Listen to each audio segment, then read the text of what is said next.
Hey, everybody, and welcome to our next episode of our Million Brands Live.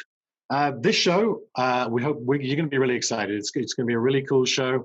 We've got two seven-figure sellers on, which they're going to share their number one secret with you all. And also, we've got the amazing Dan Ashburn with us. He's one of my co-creators with the Amazing Selling Machine. So he actually helps create the content, the training, and all that kind of stuff. And we're going to be talking a lot about brands today and also about building audiences. If you didn't watch, I think it was either the second video or the third video, we talked a little bit about brands and how important they are now. We've changed our focus. In the past, it was always we would just pick products that were profitable. Now, more than ever, what we're looking to do all the time is you pick a product and then you build a brand around that product. So, for instance, you might choose a kitchen implement like a silicone spatula.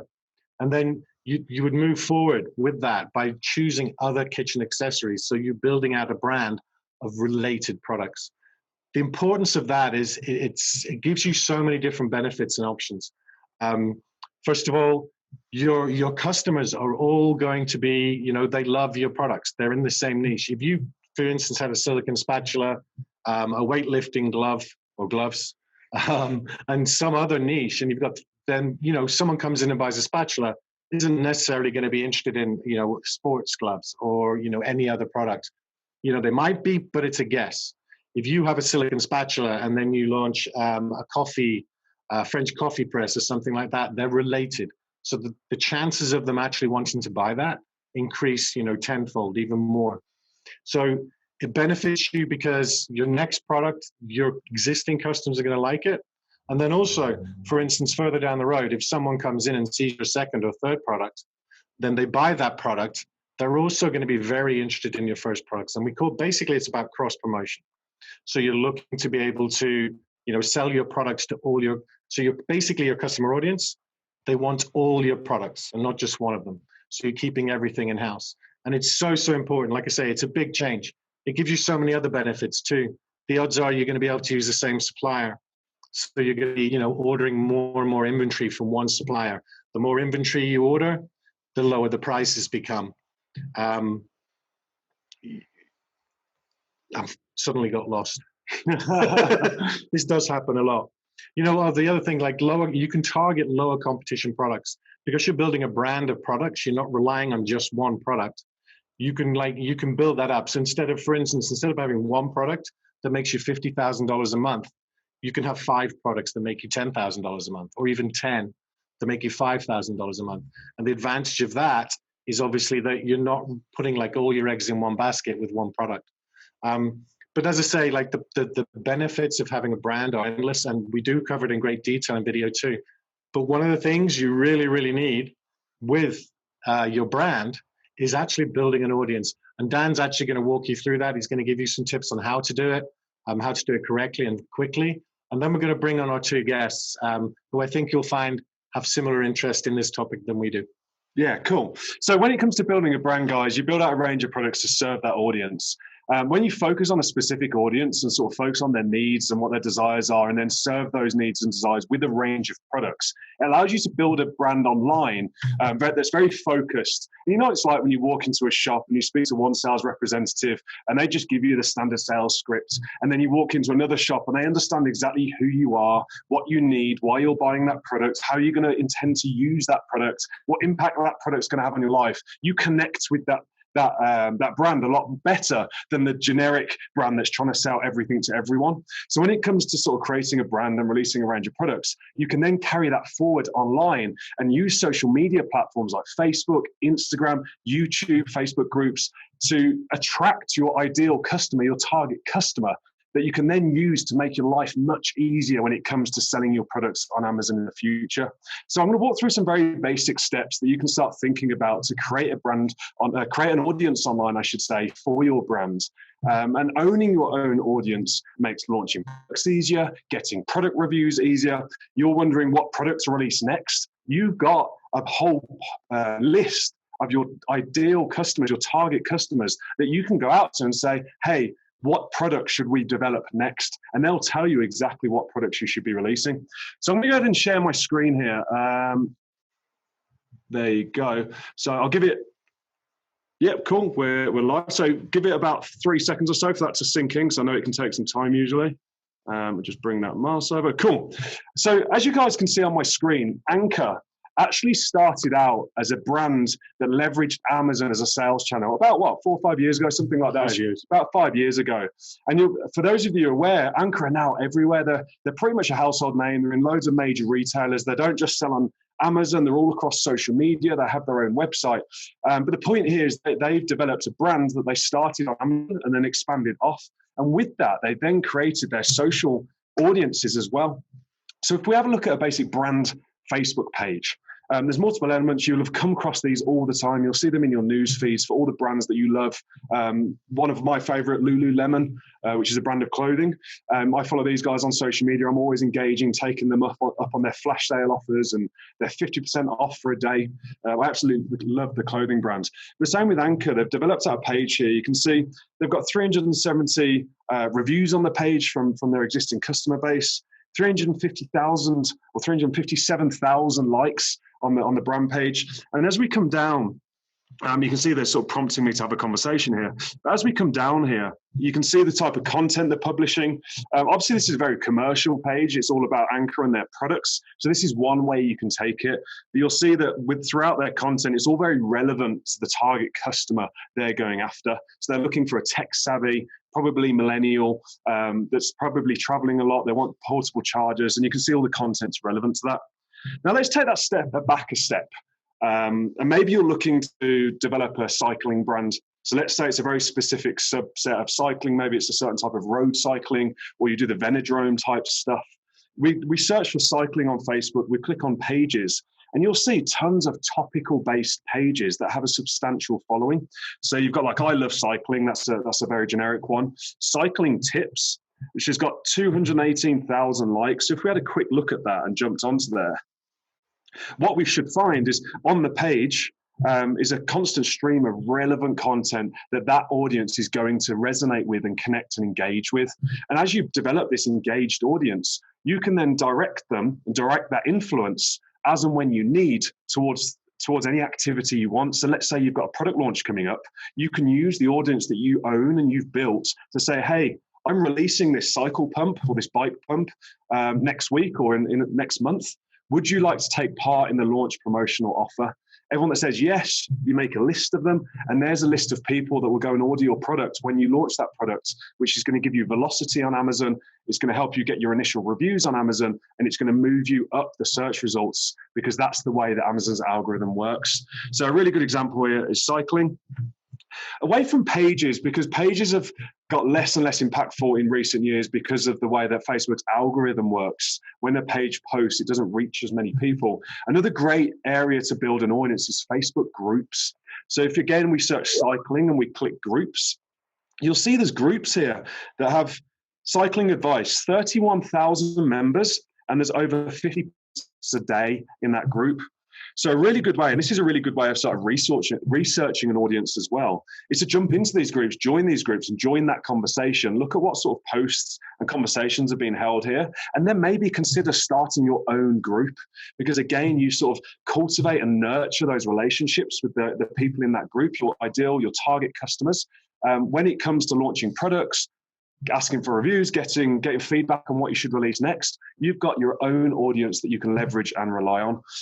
Another area would be Instagram, possibly sort of more important nowadays in terms of credibility. But you search anything on Instagram and there is an engaged audience there.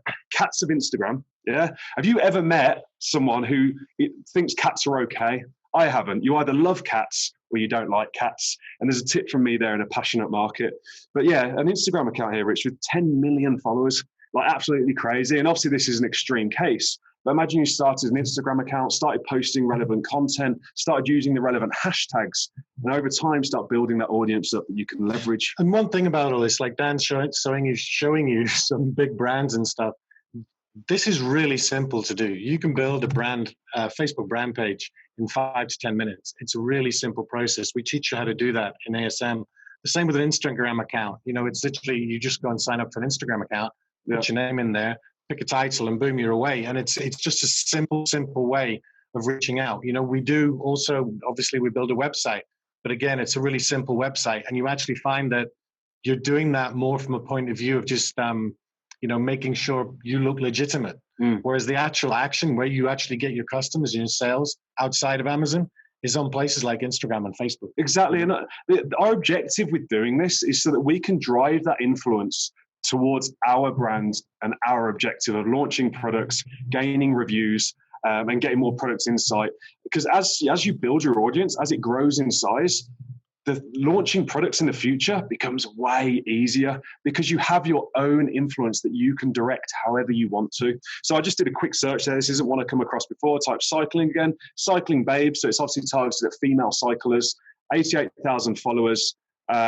Very active here. You can see good engagement. 20,000 watches on that video alone. So very highly engaged Instagram account. Whoever owns this Instagram account can direct this influence however they want. Let's say they wanted to go and release a female orientated cycling backpack or a bum bag or a fanny pack as they call it in the US. Then they could direct that influence using this page and dominate their competition because they've got the eyeballs. A secret in marketing in 2019 is he who controls the eyeballs ultimately wins, or he or she who controls the eyeballs. And with an Instagram account like this, with that much following, you can try the eyeballs and you can direct them wherever you want. Yeah, go ahead. No, I was just going to say, like a lot of our most recent success stories, that this is literally how they build their brand out and how they got so incredible amounts of revenue. And it's with Instagram. If Ann Ferris, who was on I think last week, she's doing incredible amounts of money, and most of her work is done on Instagram, and it's just posting little pictures and stuff. Like there's no hard work to it whatsoever. Sorry, Anne, I know I'm saying this is really easy for you and everything, but it's just that simple. The big thing here is a lot of these big companies, like Dan showed you them there, although they might have a Facebook presence or something like that, they don't interact with the customers. And it's just such a simple thing to do now. Most of you on here probably have a Facebook account, and you talk to your friends on Facebook, or you look at all this crazy political stuff that's out there and probably just delete it or move on. But you can interact. It's literally I just type a few words, hit a return key, and you're interacting with, like in this case, what is it? 279,000 people. If this company puts an image onto Instagram with a link, it's potentially reaching 279,000 people like that. To do that in the past, you would have had to build an email list. It would have been so complicated a way to do it. And also open rates with this kind of thing. If you get a message on Instagram or Facebook, you're far more likely to answer it. It's that notification on the phone. Yeah. You don't want that little red notification showing up. Exactly. Great example here. Whoever owns this Instagram account, yoga directed at women. This post here, this video, which might even be the owner of this page, has had 2,900 views. And as it's the most recent post, I guarantee that's in the last 24 hours or so. You think what you could do with 2,900 people directing those eyeballs towards your brand. And you know what stories are like on Facebook and Instagram. Stories are where it's at. Once you've got this sort of following, you can do all the swipe up actions, and you can, hey, new product launching next week, swipe up to be part of the launch campaign and get 70% off. These are the type of things you can do when you own your own audience instead of relying on someone else's audience that you have no control over. So Instagram's a great place. YouTube's another place. I'm not going to dive in too deep. We cover all of this inside of ASM 11. The proven strategies and tactics and techniques for building these accounts and directing that influence towards launching products and making sales on Amazon. But YouTube, you type any sort of market. Tea making. Tea is another great market. Loads of videos here on how to make the perfect tea and strain the different types of tea. And if I went over to channels, I'd most likely find channels with millions of subscribers. So if you're more into video and you're more into visual, then YouTube's a great place to start.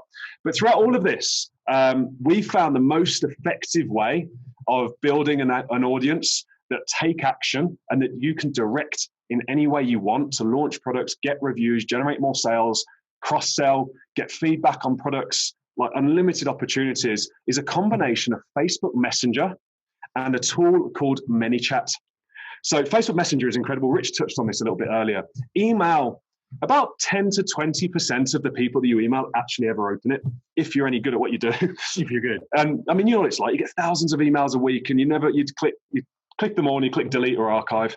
Facebook Messenger is a bit different. 90% of the people receiving Facebook messages are opening those messages and most of them open them within about 3 to 10 seconds. So as a brand owner trying to market your brand, that is absolute gold.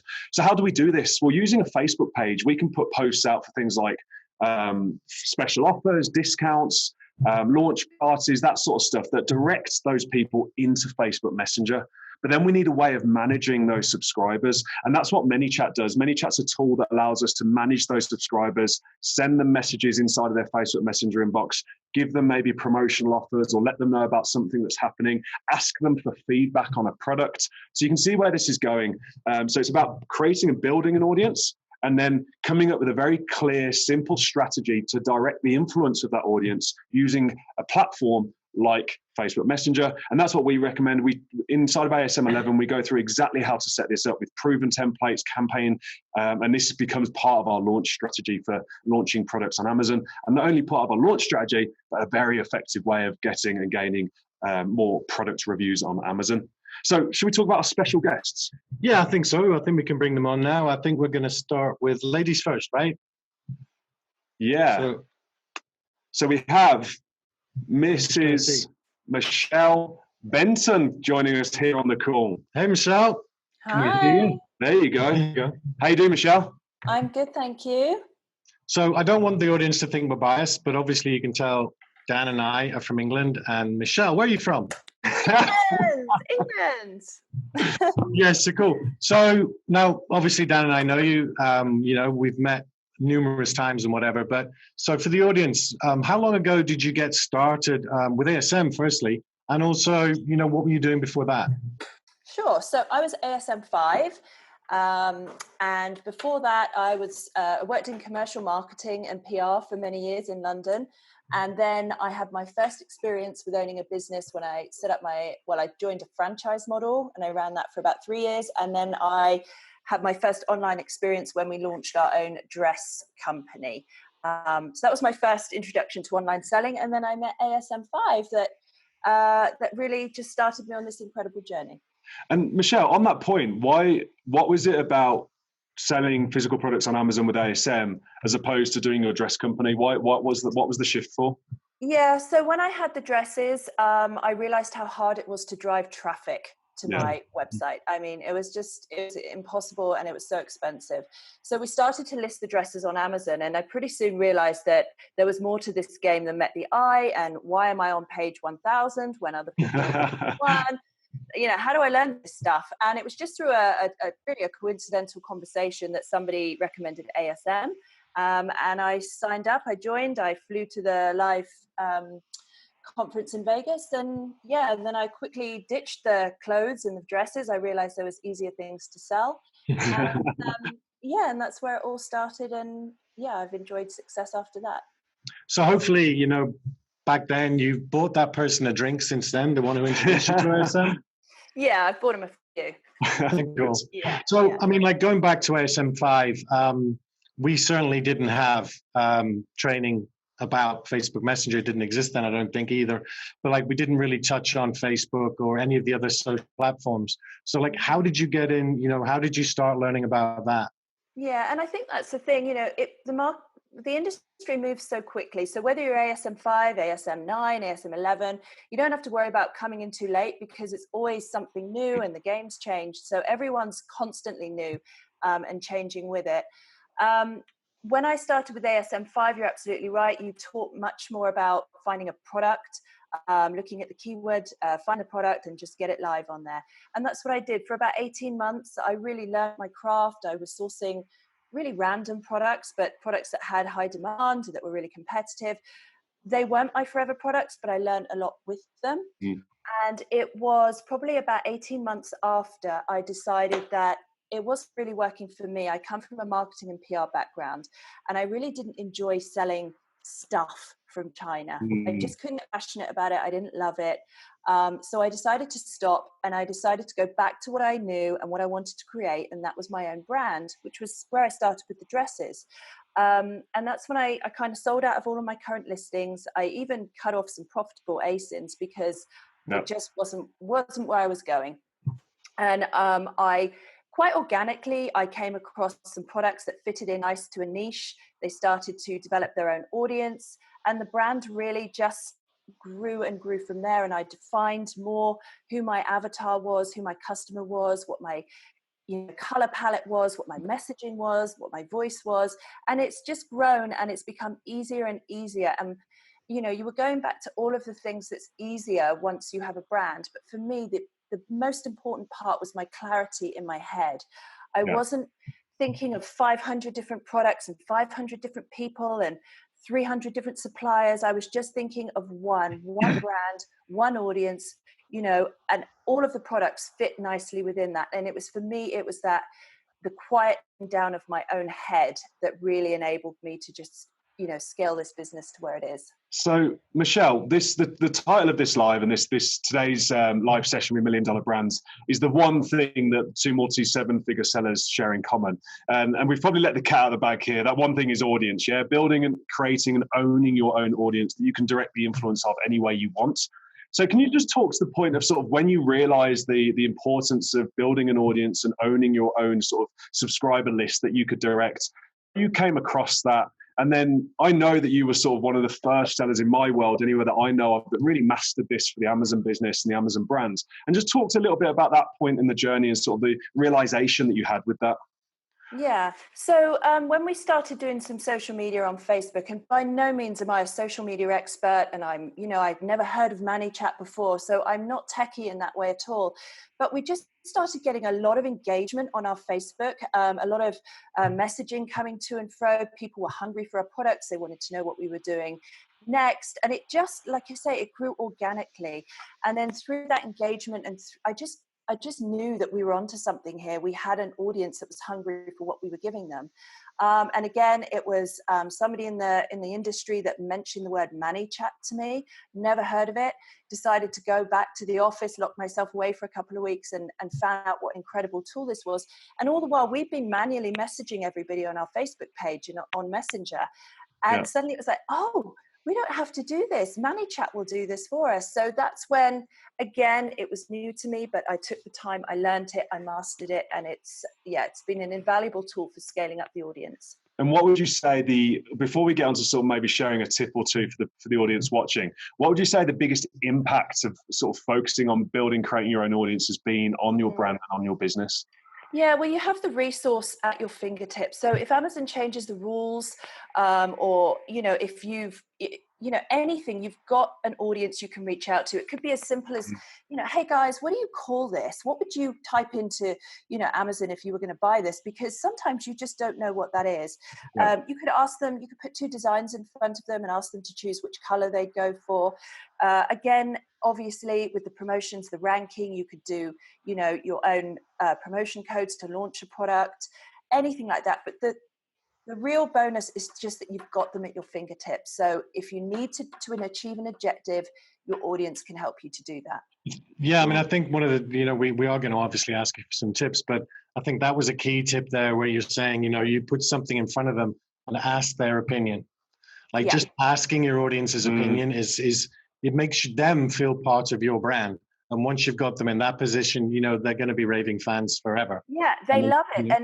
And you engage with them on something like that, and then suddenly you're having a conversation, and before you know it, you've turned them into a product tester for you. They want to test the product for you, and it just leads places. And it's amazing how natural conversations can go somewhere else with them. And I think there's one of the really good point you raised there, Michelle. So I really want to just pull out and highlight is, look, this industry changes quickly, which is why ASM's around. Like, you get the future updates in the training. We're constantly updating the training to make sure we're all ahead of the game.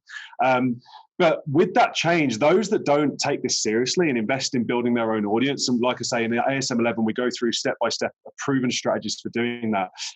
While they're scrambling, trying to figure out where they're going to launch their next product, how they're going to launch it, where they're going to get the reviews from, you're not stressed. You're sat there quite comfortable focusing on which product should I release next, because I own that audience. I have that relationship with that audience.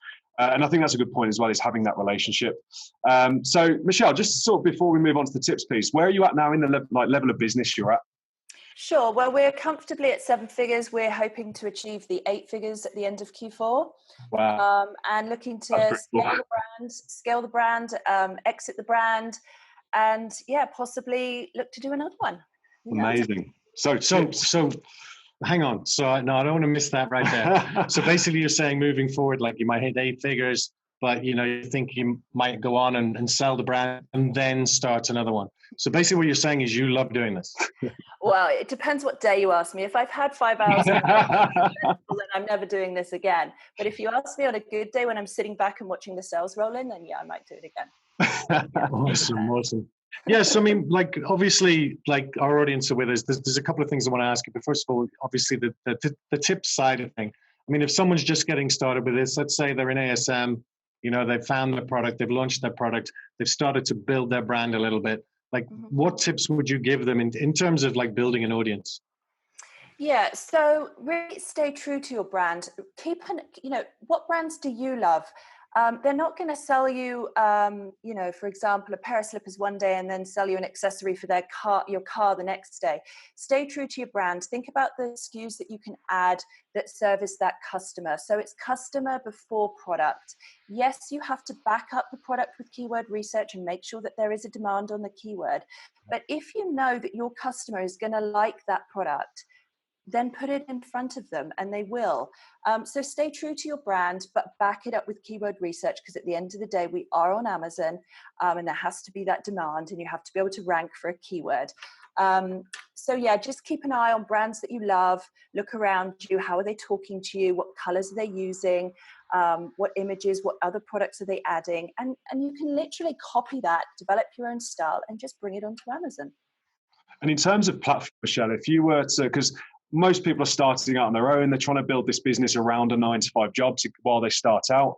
If there was one platform you would advise starting on, what would it be? Socially, you mean? Yes, a social platform, well, sorry. If you have a skill in a particular, I mean, I hate social media personally. I really don't go on it, but I'm of the generation where it was Facebook, so I'm comfortable with that. Yeah. And that's where our audience are. We've tried Instagram. Maybe we could do more with Instagram. I just haven't pushed it as much because I'm not as comfortable with it, but our audience seem to like being on Facebook. So go where your audience are having the most engagement with you, and also where you're comfortable as well. Yeah, great advice. Cool. Any last questions?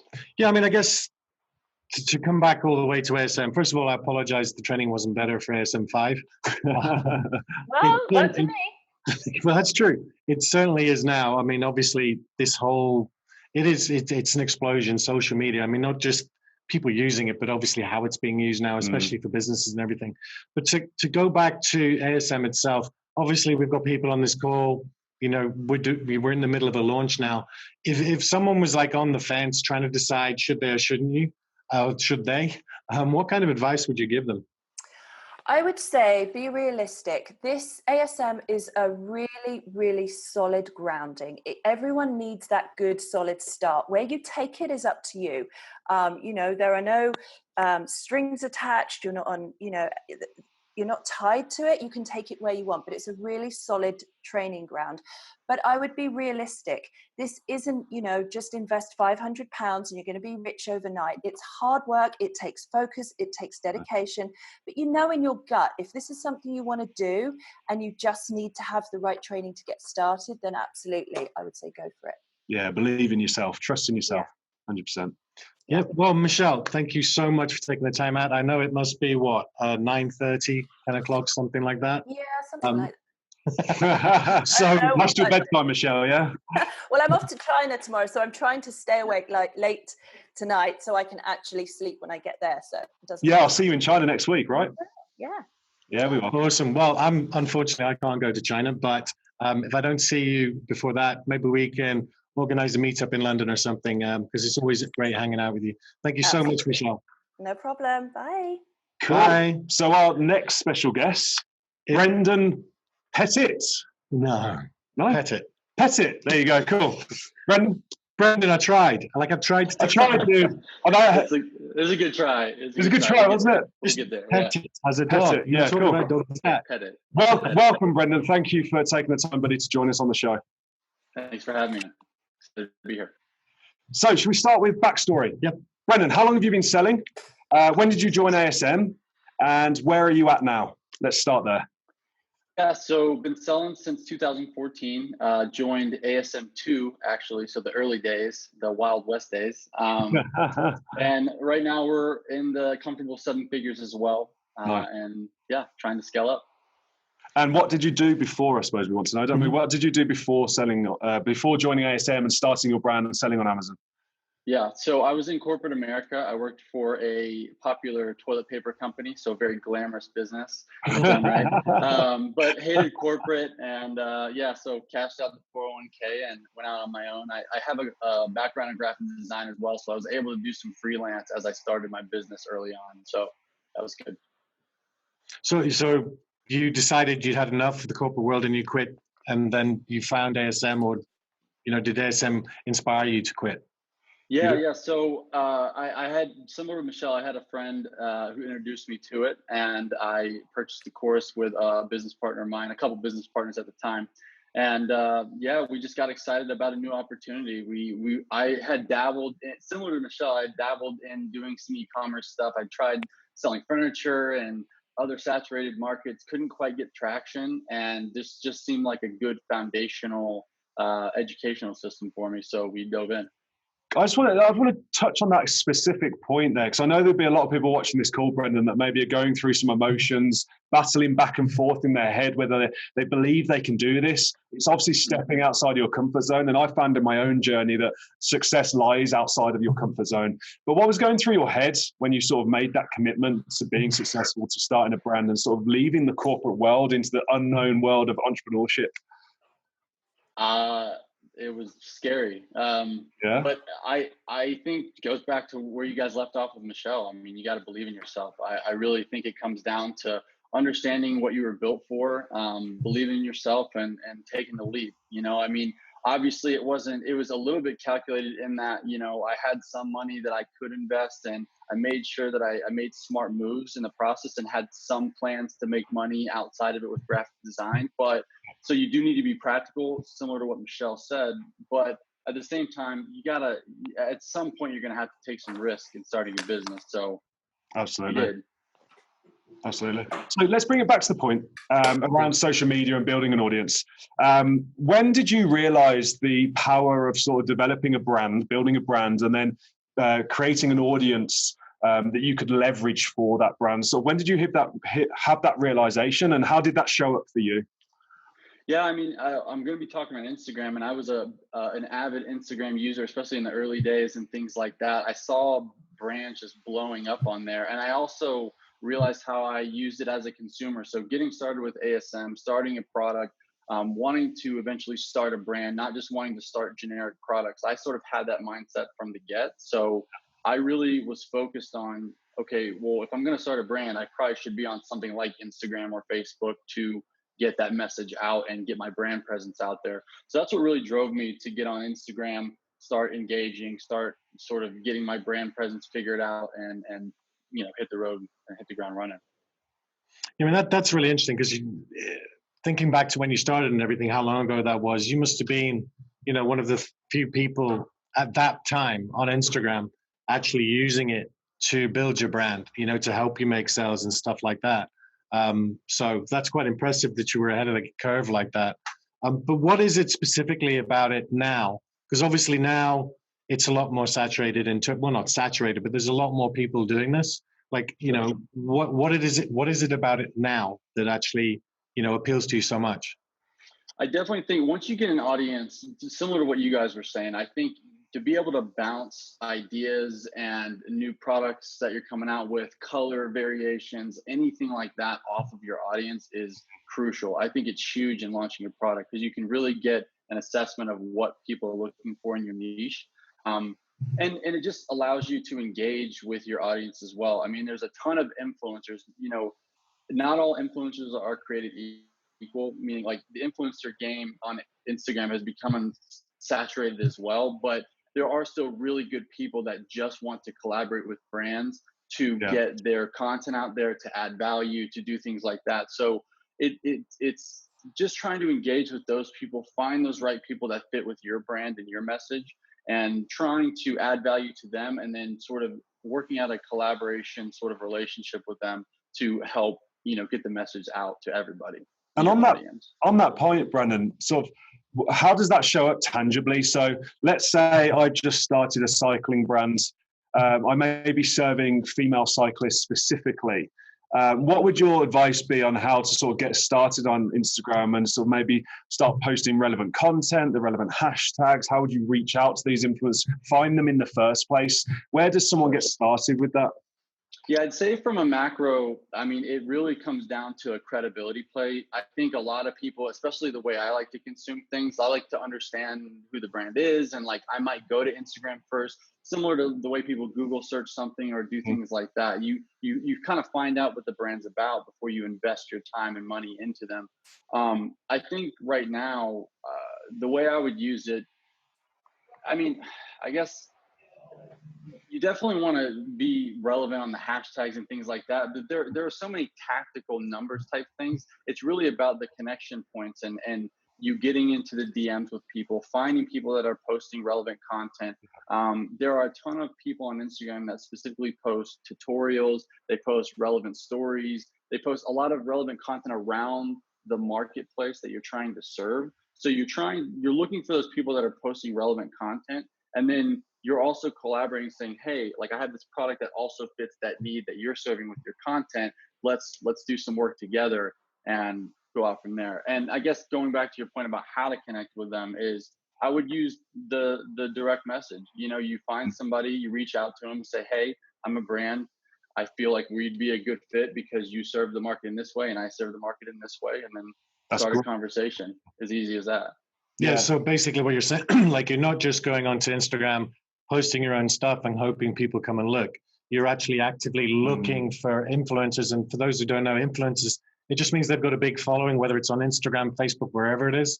So you're looking for influencers to increase your influence of your brand, basically, right? And creating a win-win deal, isn't it? It's correct, like you said. It's like they're serving the market one way, you serve it the other way. Together, it'd be a nice collaboration. That's golden advice right there, Brandon. Thank you for sharing. And what would you say? Sorry, what would you say in terms of having having developed this brand on Instagram and using it to sort of really fuel your brand on Amazon? What's the competitive advantage of doing that? Why does that give you the edge over a competitor that's selling on Amazon? I think it's a credibility play. I mean, if you want to go to metrics specifically, I can tell you over the years, I can sort of correlate the number of brand searched keywords that are attached to the main keywords versus, it has grown over time. It's grown over the years. So, which means that some sort of external factors going into that, i.e. social, Instagram, things like that. The thing that's scary about Instagram and why most Amazon sellers don't get on Instagram at first is because it's somewhat not measurable. You're sort of out in no man's land, and you don't realize that it's going to be sort of a halo effect credibility that you create. When people are doing maybe an initial search on Amazon, they find your brand, maybe you connect with them in some way, but then they put it in their cart and then they go check your credibility later on. Yeah, that happens. I do that as a consumer. So you have to think about it as more of like a macro effect and a halo effect that Instagram creates versus a one-to-one, this equals this sort of relationship. But when you want to launch a product or get some reviews, I bet it helps having that Instagram account, being able to put a story and saying swipe up to get 50% off, right? 100%. Exactly. There you go. 100%. And do you use Facebook? Do you use Pinterest, any of these other social platforms, or do you just focus completely on Instagram? Yeah, we use some of the tactical things on ManyChat and Facebook. I haven't gotten too much into Pinterest just yet, but I mean, Facebook's definitely a go-to as far as creating some follow-up sequences and doing some things like that to re-engage and try to keep people engaged that way too. But the Instagram's a very personal platform. If you have a brand, if you understand your audience, I love what you guys talk about because you talk about understanding who you're trying to serve first and then going deep. And Instagram's a great place for that. If you know your audience and if you get into a product niche that you can talk about and have a conversation about and add value to, then you can really start telling personal stories. You can give personal credibility and offer sort of a personal effect to your brand presence on Instagram too. So it really kind of creates that more one-to-one connection versus some other platforms don't allow you to have a great sort of vulnerability or connection like that, right? So pretty cool. And do you enjoy it? I mean, obviously it's profitable for you, but do you enjoy it? It's wildly profitable by the sound. Yeah, I mean, I do. I think I have some of the tactical stuff outsourced, or not really outsourced, but internal with employees and stuff. They help me research some of the things and collaborate. Obviously, you have to have a person that's good with understanding context and is good with relationship building. You can keep a conversation and understand your product and what you're trying to accomplish. So those are important factors. It's not something that I would ever hire out for a VA or get cheap, labor or anything like that. It's definitely something that I put pride into to make sure that somebody can have a fluid conversation and has my sort of brand essence in mind when they're having conversations with these people. Yeah, absolutely. Well, listen, Brandon, thank you very much for coming on. That was stellar advice. I do have one more thing. Yeah, so I want to ask you one question, and it's quite important because I am not familiar with Instagram. I don't use it a lot. I use Facebook and Messenger. So if someone was decided, maybe they watched this interview, maybe you inspired them, and they decided, okay, I'm going to use Instagram. Like, could you give us a couple of tips or give them an idea of the best way that you would approach it? Yeah, so if you're starting out, especially if you have a product, obviously at a macro, you want to add value. So however you can try to add value to that market, product's probably the easiest way for everybody. If you're not creating a lot of content or not good at blogging, things like that, and getting people to go look at and consume your content, product, trying to create a direct relationship with either influencers or other people posting good content or lifestyle that have a large following. If you can connect with some of those accounts and do a giveaway with them to sort of grow your audience, that's probably the best, the quickest way to start. When you get into the later sort of posts and engagement, you're going to want to start creating some sort of content that people can relate to and consume to keep them glued to the account. Otherwise, you're just going to have an open door sort of following, if that makes sense. Yeah, absolutely.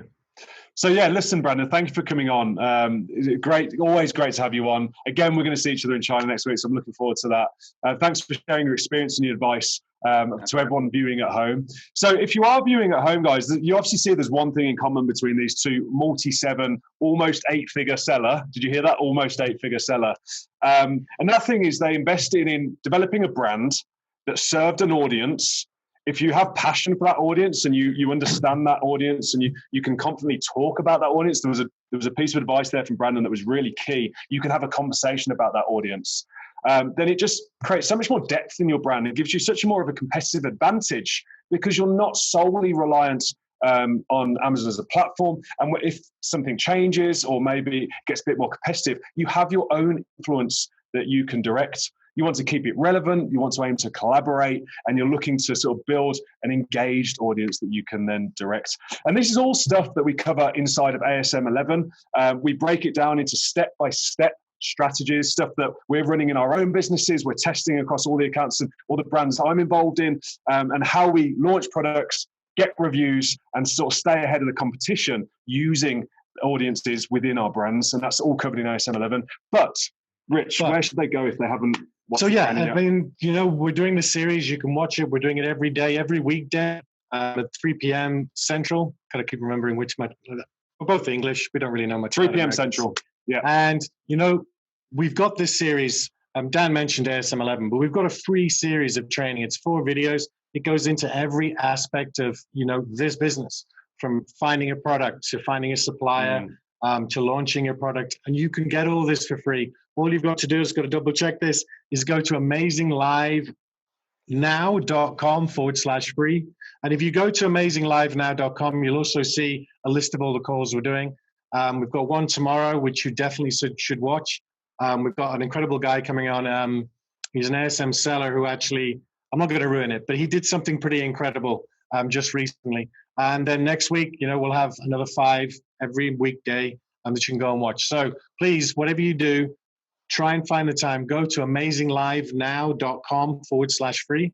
And I won't see you tomorrow. Dan will see you tomorrow. I'll be on tomorrow, guys. So we'll see you all then. So thank you very much, and we'll see you soon. See you guys soon.